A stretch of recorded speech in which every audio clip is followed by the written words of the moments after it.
మరి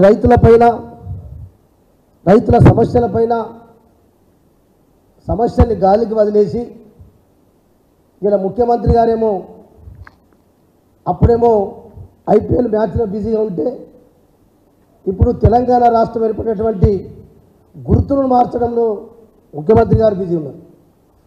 ఉప ముఖ్యమంత్రి గారేమో వేరే రాష్ట్రాలకు ప్రచారానికి వెళ్తా ఉన్నారు.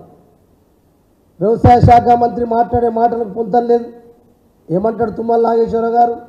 విత్తనాలు ఎక్కడ కూడా కొరత లేవు, విత్తనాలు కొరత లేదని చెప్పేటప్పుడు నేను తుమ్మల నాగేశ్వరరావు గారిని అడుగుతున్నా, మీరు ఒక సీనియర్ మంత్రిగా మరి చాలా రోజుల నుంచి గతంలో కేసీఆర్ గారి మంత్రివర్గంలో కూడా పనిచేసాం. ఏనాడైనా రైతుల విత్తనాల కొరత విషయం వచ్చిందా? ఎరువుల విషయం వచ్చిందా? నేను ఒక వ్యవసాయ శాఖ మంత్రిగా మరి తుమ్మల నాగేశ్వరరావు గారు సీనియర్ మోస్ట్ మినిస్టర్, ఆయన విత్తనాల కొరత ఎక్కడ లేదు, ఇది కేవలం బీఆర్ఎస్ పార్టీ సృష్టిస్తుందని చెప్పి మరి చిట్చాట్లో మాట్లాడడం జరుగుతూ ఉంటే నిజంగా తుమ్మల నాగేశ్వరరావు మంత్రి గారిని అడుగుతున్నాం మేము. ముఖ్యమంత్రికి మంత్రులకు ఎక్కడ సఖ్యత లేకుండా ముఖ్యమంత్రి ఒకటి మాట్లాడితే మంత్రులు ఒకటి మాట్లాడుతూ ఉన్నాం. ఇలా అకాల వర్షాలు మరి ఇలా పిడుగు కాడుతోటి అనేక మంది అకాల వర్షాల వల్ల పంటలు నష్టపోయినాయి. పిడుగుకాట్ల వల్ల ఎందరో మంది రైతులు ఇప్పటికీ పొలాలలో చనిపోతున్నారు. కానీ ఇప్పటి వరకు తుమ్మల నాగేశ్వరరావు మంత్రి గారు చెప్పారు, మేము కలెక్టర్లకు ఆదేశాలు ఇచ్చినాం, సర్వే చేయమని చెప్పినామని చెప్పి ఇప్పటి వరకు ఏ కలెక్టర్లకు కూడా ప్రిలిమినరీ రిపోర్ట్ తెప్పించుకున్నది తప్ప ఇలా వ్యవసాయ శాఖ అధికారులు ఎక్కడ కూడా సర్వేలు చేయకుండా కేవలం పత్రికా ప్రకటనలకే పరిమితమైన ప్రభుత్వం. ఇలా అందుకొరకే వ్యవసాయ శాఖ మంత్రి మాట్లాడే మాట ఒకటి, ఇలా ఆయన ఏం మాట్లాడుతూ ఉన్నారు, రైతులకు పంటలు వేసిన తర్వాతనట జూలై మాసంలో మేము రైతు భరోసా ఇస్తామని చెప్తాము. మొలకలు ఎత్తిన తర్వాత సర్వే చేసి మరి ఇప్పుడు ఏం చేస్తూ ఉన్నారు? మీ యంత్రాంగం ఏం చేస్తూ ఉంది? నిద్రపోతూ ఉందా, గడ్డి బీగుతూ ఉందని అడుగుతున్నా. మీరు ఇప్పటి వరకే గతంలో ఎందరు మంది రైతులు ఏ పంట వేసిండ్రు, ఎన్ని ఎకరాల పంట వేసిండ్రు అనేది అంతకు ముందటి సర్వేలు ఉన్నాయి. మరి మీరు కూడా ఇప్పుడు 5-6 నెలలు అయింది, ఈ ప్రభుత్వం ఏం పండుకున్నదా, నిద్రపోతుందా?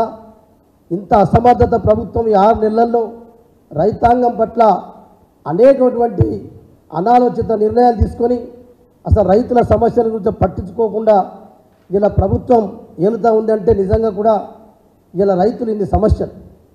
అందుకొరకే మేము ఒకటే, ఇలా కాంగ్రెస్ పార్టీ ప్రభుత్వం వచ్చిన తర్వాత రైతుల బతుకు ఆగమైంది.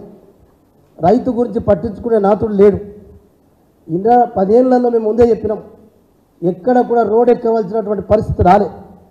కానీ ఇలా క్యూ లైన్లు పెట్టి, చెప్పులు పెట్టి, బట్టలు పెట్టి ఇలా 10 సంవత్సరాల కంటే ముందటువంటి చరిత్ర మళ్ళీ జ్ఞాపకం వస్తూ ఉంది. నిజంగా రైతులు బాధపడుతూ ఉన్నారు.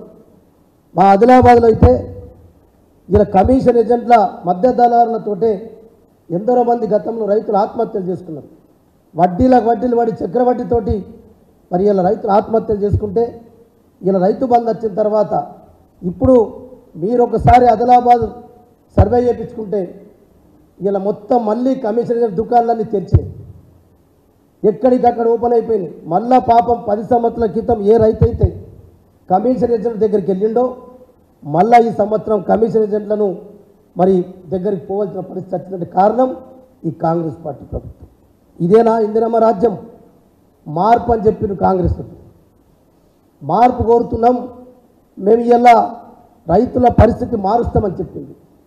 మేము అడుగుతున్నాం, ఇదేనా మరి ఇందిరమ్మ రాజ్యంలో రైతులు మళ్ళీ కమిషన్ ఏజెంట్లను మధ్యధరలను ఆశ్రయించడం, మళ్ళా విత్తనాల కొరకు ఎరువుల కొరకు రోడ్డెక్కి ధర్నాలు చేయడం, మళ్ళా పోలీసులతో లాఠీ చార్జ్ తినడం, ఇదేనా మీ ఇందిరమ్మ రాజ్యం?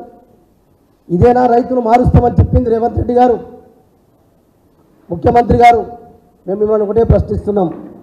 అందుకొరకే తప్పకుండా ఇలా బీఆర్ఎస్ పార్టీ ఆధ్వర్యంలో మరి అనేకమైనటువంటి కార్యక్రమాలు రైతుల కొరకు అండగా ఉన్నాం.